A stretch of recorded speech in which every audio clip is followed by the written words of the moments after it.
안녕하십니까, 기다림입니다. 제주 신화월드 하수 문제와 관련해 행정사무조사가 필요하다는 주장이 제주도 의회에서 제기됐습니다. 제주도 의회 정례회 1차 본회의에서 허창옥 도의원은 5분 발언을 통해 행정사무조사로 이번 역류 사태와 관련해 특혜가 있었는지를 살피고 현재 추진 중인 대규모 개발 사업장들의 상하수도 시설 용량 등을 점검해야 한다며 이같이 주장했습니다.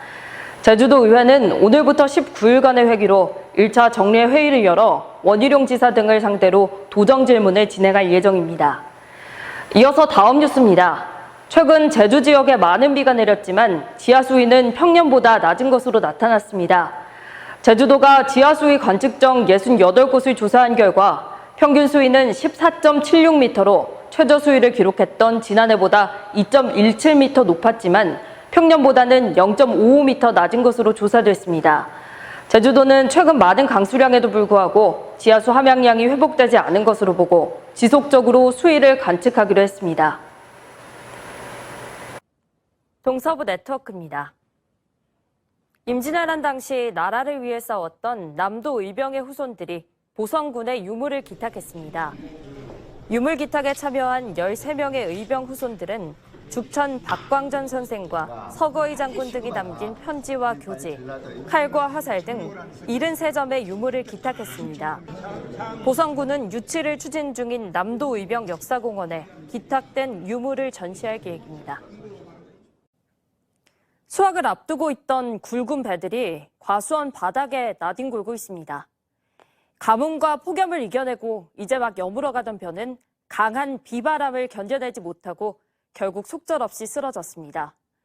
추석을 코앞에 두고 불어닥친 태풍이 과수원과 농경지에 깊은 상처를 남기면서 농민들이 망연자실해하고 있습니다. 박승현 기자가 취재했습니다. 시중에서 판매되는 금 상품들입니다. 최근 금 가격이 크게 올랐는데요.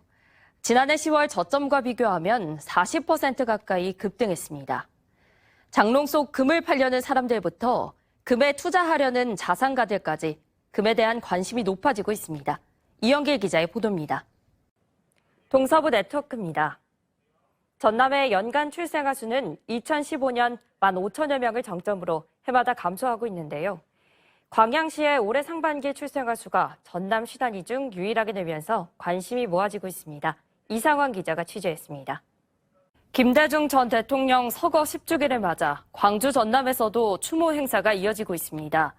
오늘 김대중 컨벤션 센터에서 열린 추모 음악회를 비롯해 목포 김대중 노벨 평화상 기념관에서는 영호남 평화 콘서트가, 목포 평화광장에서는 김대중 평화문화제가 개최됐습니다. 서거 10주기인 내일은 신안 하이도 김대중 전 대통령 생가에서 추모식이 엄수되고 광주에서도 추모식과 소설가 황석영 작가의 강연 등이 열릴 예정입니다. 에어컨도 선풍기도 쓸 수 없는 찜통더위 속에 400여 세대 주민들이 꼬박 밤을 새며 큰 불편을 겪었습니다. 첫 소식 박성호 기자의 보도입니다. 않았는데요. 하지만 가을 태풍답게 흑산도엔 초속 50m가 넘는 기록적인 강풍이 부는 등 강한 바람으로 교통이 마비돼 불편을 겪었습니다. 최선길 기자입니다.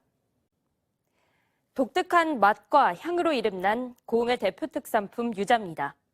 우리에게는 웰빙 과일로 잘 알려져 있지만 유럽인들에게는 다소 생소한 과일로 인식되고 있는데요. 신비의 과일인 유자가 유럽에 첫 수출됩니다. 최근 일본 수출길이 막혀 어려움을 겪고 있는 농가들에게 보탬이 될 것으로 기대됩니다. 박승현 기자가 취재했습니다. 늘고 있습니다. 전남에서는 10명 중 6명 이상이 수년째 기다리고 있습니다. 서울방송본부 강동일 기자입니다. 시청자 여러분 안녕하십니까? KBC 8시 뉴스입니다. 짧은 추석 연휴의 아쉬움 속에 고속도로와 철도 뱃길 귀경 행렬이 이어졌습니다.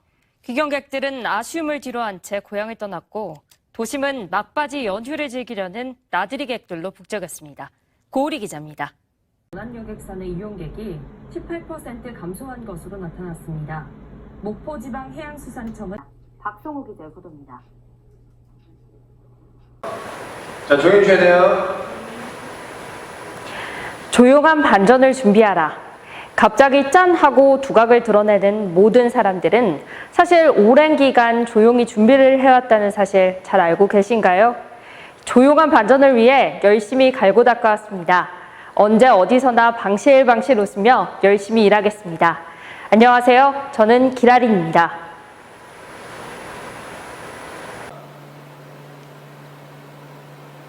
안녕하세요. 기라린입니다. 내년 국회의원 선거의 예비후보 등록이 다음 주로 다가왔지만 총선과 관련한 모든 절차가 안개 속입니다.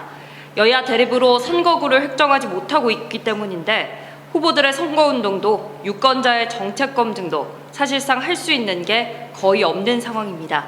보도의 이재민 기자입니다.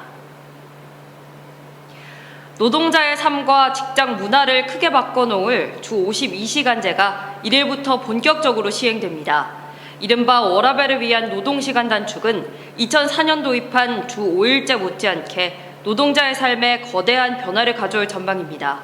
주 52시간제가 적용되는 곳은 상시 노동자 300인 이상 사업장, 국가, 공공기관, 지방자치단체 등입니다.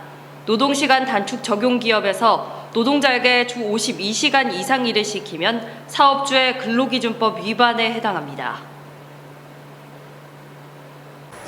안녕하십니까. 기다린입니다. 오는 22일은 제48회 지구의 날인데요.